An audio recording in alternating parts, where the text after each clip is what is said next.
आज सकाळी अतिशय दुःखद घटना घडलेली आहे। अतिशय अनाकलनीय अशा परिस्थितीमध्ये विमान अपघातामध्ये राज्याचे उपमुख्यमंत्री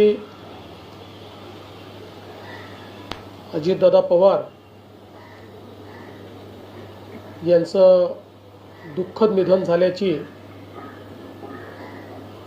वार्ता सर्वांना मिळाली आणि संपूर्ण महाराष्ट्रामध्ये शोककळा पसरली। खरं म्हणजे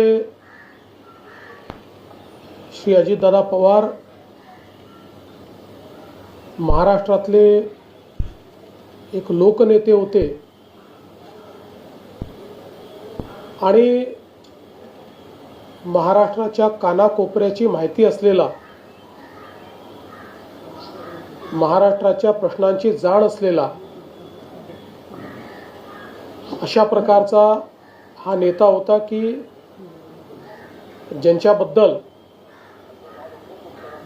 जनसामान्यांमध्ये प्रचंड मोठी आस्था होती।